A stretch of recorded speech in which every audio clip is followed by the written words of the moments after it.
Hello students, once again welcome back to your one and only most trusted Gyanjyoti coaching centre. তো students আজকের ভিডিওতে এটা আমাদের part number 10 এবং part number 10 এ environmental studies first সেমিস্টারে যারা তোমরা পড়াশোনা করছো তোমাদের সবারই কিন্তু এনভায়রনমেন্টাল স্টাডিজ রয়েছে। তোমাদের কিন্তু এই যে আমি প্রত্যেকদিন ধারাবাহিকভাবে 10টা করে যে এমসিকিউ গুলো নিয়ে আসছি তোমাদের সামনে, সবাই কিন্তু অবশ্যই খাতা বের করে সমস্ত কোয়েশ্চেন গুলো কিন্তু লিখে নেবে। প্রত্যেকটা কোয়েশ্চেনে কিন্তু ইম্পর্টেন্ট, পরীক্ষায় আসার মতো। তো স্টুডেন্টস চলো শুরু করা যাক আজকের ভিডিওটি without any further delay. Number 51 মানে 1 থেকে 50 পর্যন্ত কিন্তু এর আগের পার্ট গুলোতে কিন্তু দেওয়া হয়ে গেছিল। আজকে কিন্তু 51 থেকে শুরু হবে। নিম্নোক্ত কোনটি ভারতের মিষ্টি জলের প্রধান উৎস হিসেবে সর্বাধিক ব্যবহৃত হয়? বি নাম্বার হবে অ্যান্সার, সেটা হচ্ছে ভৌমজল। নাম্বার 52 নর্মদা বাঁচাও আন্দোলন কোন বাঁধ প্রকল্পটির সাথে যুক্ত? এ নাম্বার হবে অ্যান্সার, সেটা হচ্ছে সর্দার সরোবর। ভেরি ভেরি ইম্পর্টেন্ট কোয়েশ্চেন একটা। নাম্বার 53 ফ্ল্যাশ ফ্লুড বা হরকা বান বলা হয়।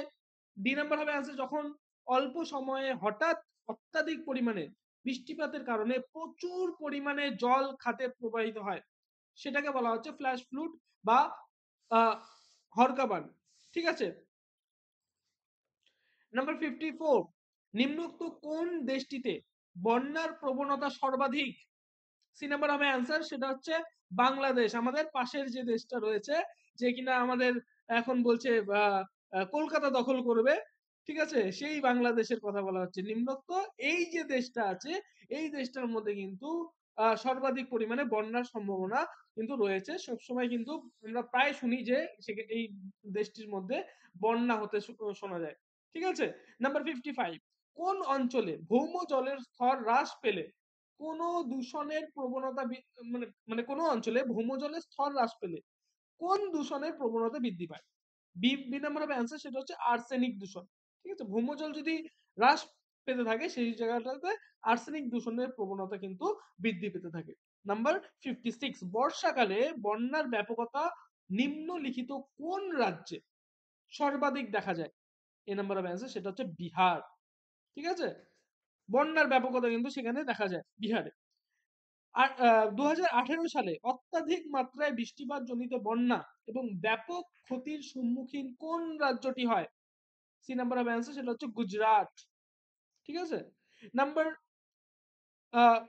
58 2013 সালে কোন পার্বত্য রাজ্যে অত্যাধিক বৃষ্টিপাত জনিত হরকা বান এর ফলে প্রচুর জীবন ও সম্পত্তি হানি ঘটে? সি নাম্বার হবে অ্যান্সার, সেটা হচ্ছে উত্তরাখণ্ড। নাম্বার 59 কোন অঞ্চলে বৃষ্টিপাতের পরিমাণ স্বাভাবিকের তুলনায় কত কম হলে খরার প্রবণতা সৃষ্টি হয়? সেটা হচ্ছে বি নাম্বার 25%। ঠিক আছে। কোন অঞ্চলে বৃষ্টিপাতের পরিমাণ স্বাভাবিকের তুলনায় কত কম হলে খরা পরিস্থিতি সৃষ্টি হয়, সেটা হবে হচ্ছে 25%। 25%-এর কম হলে কিন্তু সেখানে আহ খরার পরিস্থিতি কিন্তু সৃষ্টি হয়। এবং আজকের ভিডিওর লাস্ট যে তোমাদের কোয়েশ্চেন রয়েছে, সেটা হচ্ছে নাম্বার 60, সেটা হচ্ছে ভারতের একটি খরা প্রবণ রাজ্য হলো কোনটা? সেটা হচ্ছে গুজরাট। গুজরাট হচ্ছে ভারতের একটি খরা প্রবণ রাজ্য। তো স্টুডেন্টস আজকের ভিডিওতে কিন্তু এই 10টা কোয়েশ্চেন্স নিয়ে কিন্তু বিস্তারিতভাবে আলোচনা করা হলো। ভিডিওটাকে ভালো লাগলে অবশ্যই ভিডিওটাকে সাবস্ক্রাইব, সরি, ভিডিওটাতে তো আর সাবস্ক্রাইব করা যায় না, ভিডিওটাকে লাইক করবে, চ্যানেলে নতুন থাকলে চ্যানেলটিকে সাবস্ক্রাইব করবে। এবং পড়াশোনা রিলেটেড তোমাদের কলেজ রিলেটেড কোনো কোয়ারিজ যদি তোমাদের থাকে অবশ্যই নিচে দেওয়া দুটো নাম্বারে কিন্তু যোগাযোগ করবে, 6295916282 অথবা 7076398606। তোমাদের উজ্জ্বল ভবিষ্যৎ গড়ে তুলবো আমরা, এটাই কিন্তু আমাদের প্রতিশ্রুতি। তো স্টুডেন্টস দেখা হচ্ছে একটা নতুন ভিডিওতে নতুন কোনো টপিকের সাথে। Till then keep learning, keep exploring. Thank you so much.